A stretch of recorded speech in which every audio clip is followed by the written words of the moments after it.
नमस्कार दोस्तों, study with Dev channel में एक बार फिर से आपका स्वागत है। दोस्तों, पिछली वीडियो में हमने नहरों के बारे में पढ़ रहे थे। जो नहरें निकाली गई हैं सिंचाई के लिए बहुत महत्वपूर्ण होती हैं। सिंचाई में हमने दोस्तों बताया सबसे ज़्यादा सिंचाई नलकूप के माध्यम से किया जाता है, यानी ट्यूबवेल जिसे बोरिंग कहते हैं। और हमने बताया दोस्तों तालाब से भी सिंचाई होती है, झीलों से भी सिंचाई होती है, कुओं के द्वारा भी सिंचाई होती है तथा नहरों से भी सिंचाई होती है। विभिन्न प्रकार की नहरें निकाली गई हैं जो सिंचाई के लिए महत्वपूर्ण हैं। इसके बाद दोस्तों हमने बताया कि सबसे ज़्यादा नहरें रायबरेली में हैं, ये भी हमने आपको बताया। नहरों के बाद देखते हैं दोस्तों पेयजल कुछ परियोजनाएं। पेयजल परियोजनाएं, आइए पेयजल परियोजनाएं पे चर्चा करते हैं दोस्तों। इससे पहले दोस्तों आपको अवगत करा दें कि दोस्त आपको नोट्स बनाना अति आवश्यक है। नोट्स के बिना आप भूल जाओगे। परीक्षा दोस्तों अभी बता देते हैं कि आरओ का एग्जाम अप्रैल में हो सकता है, अप्रैल मई में हो सकता है। अप्रैल में जैसे ही महाकुंभ, क्योंकि परीक्षा केंद्रों सेंटरों का ब्यौरा आयोग मांग चुका है। जगह जगह कहाँ एग्जाम कराना है, कहाँ कैसे कराना है, क्यों कराना है, किस लिए कराना है, सेंटर कैसा है, ठीक है या गड़बड़ है, इस सभी जांच के लिए वह सूची मांगा है। जैसे ही कंप्लीट कर लेगा दोस्तों एग्जाम की डेट भी जल्द से जल्द आ जाएगी। एग्जाम की डेट भी आने वाली है दोस्तों, तो आप लोग तैयारी करते रहिए, हमसे जुड़े रहिए, मोटिवेशन हम देते रहेंगे आप लोगों को। तो दोस्तों शुरू करते हैं पेयजल परियोजना। आइए देखते हैं दोस्तों पेयजल परियोजना में सबसे पहली परियोजना गंगा जल परियोजना। गंगा जल परियोजना प्रताप बिहार में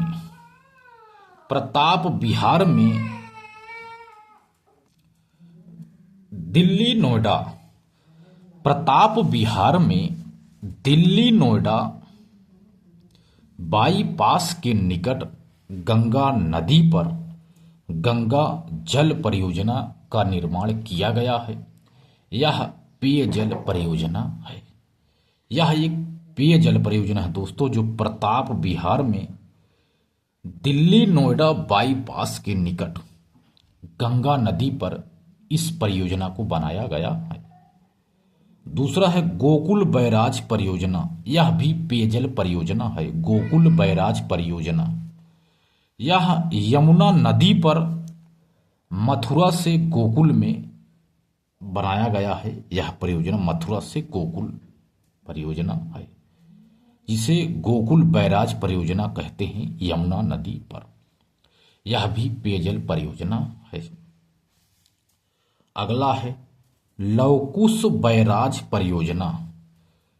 गंगा नदी पर यह परियोजना बनी हुई है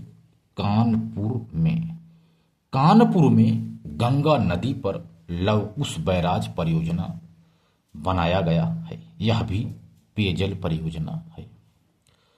चौथा है आगरा बैराज परियोजना।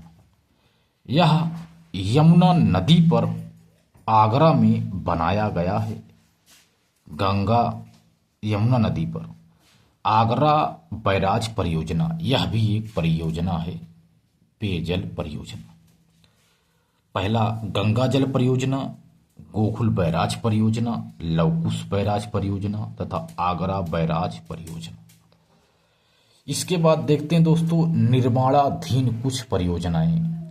ये भी पेयजल परियोजनाएं हैं दोस्तों।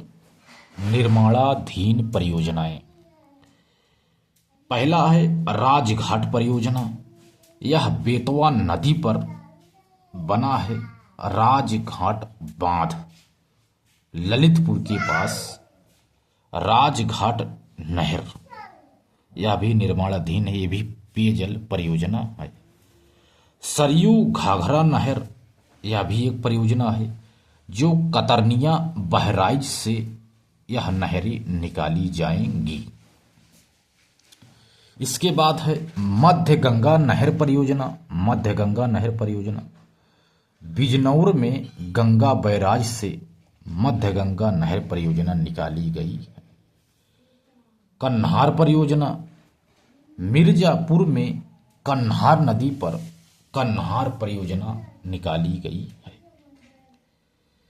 अगला है भौरट बांध। भौरट बांध एक है ललितपुर में बेतवा की सहायक नदी जामनी नदी पर यह भौरट बांध बनाया गया है। इसके बाद दो और निर्माणाधीन है दोस्तों, अर्जुन सहायक परियोजना और बदायूं सिंचाई परियोजना। ये दोनों भी निर्माणाधीन हैं। तो दोस्तों हमने पेयजल परियोजनाओं पर चर्चा की। गंगा जल परियोजना, गोकुल बैराज परियोजना, लवकुश बैराज परियोजना, आगरा बैराज परियोजना। निर्माणाधीन में राजघाट नहर, सरयू घाघरा नहर, मध्य गंगा नहर, कन्हार परियोजना तथा भौरट बांध आज भी हमने चर्चा किया। तो दोस्तों आरओ का जो फर्स्ट रिवीजन बैच है दोस्तों, इसमें लगभग हमने कोर्स कंप्लीट कर लिया है। इतिहास में दोस्तों हमने आधुनिक इतिहास और मध्यकालीन इतिहास को कंप्लीट कर लिया है। प्राचीन इतिहास दोस्तों सबसे लास्ट में इसको हम कंप्लीट करवाएंगे, सबसे लास्ट में। इसके बाद जियोग्राफी भूगोल में हमने दोस्तों भारत का भूगोल, विश्व का भूगोल दोनों को पूरी तरह से हमने कंप्लीट किया। इसके बाद यूपी स्पेशल दोस्तों चल ही रहा है। रीजनिंग भी हमको कंप्लीट करवानी है। साइंस में हमने दोस्तों विज्ञान में बायोलॉजी कंप्लीट कर लिया है और फिजिक्स कंप्लीट कर लिया है, जिसकी प्लेलिस्ट सभी की जो बता रहा तो इसकी प्लेलिस्ट यूट्यूब पे है, सब फ्री क्लास है। इसके बाद पॉलिटी भी हमने कंप्लीट कर लिया है। इकोनॉमिक्स को अभी पढ़ाना है, इकोनॉमिक्स बचा है, पॉलिटी कंप्लीट है। पर्यावरण को भी दोस्तों हमने कंप्लीट कर लिया है। इसके बाद कृषि से संबंधित कुछ क्वेश्चन पढ़ाएंगे हमको दोस्तों, और जनगणना तथा हिंदी भी अभी कंप्लीट करवाना है दोस्तों। कला संस्कृत भी हमने पूरी तरह से कंप्लीट करना है आपको। तो यूपी स्पेशल चल रहा है। कल से दोस्तों नहीं तो हो सकता आज ही एक आध वीडियो हम साइंस का जो बचा है अगला पोर्शन केमिस्ट्री, इसको आज शुरू करेंगे हम। तो दोस्तों मिलते हैं और बेहतरीन क्लास में। तब तक के लिए धन्यवाद दोस्तों। ऐसे ही आप लोग हमें सपोर्ट करते रहिए, लाइक करिए, शेयर करिए, सब्सक्राइब करिए। ठीक है दोस्तों, तो मिलते हैं और बेहतरीन क्लास में। तब तक के लिए धन्यवाद।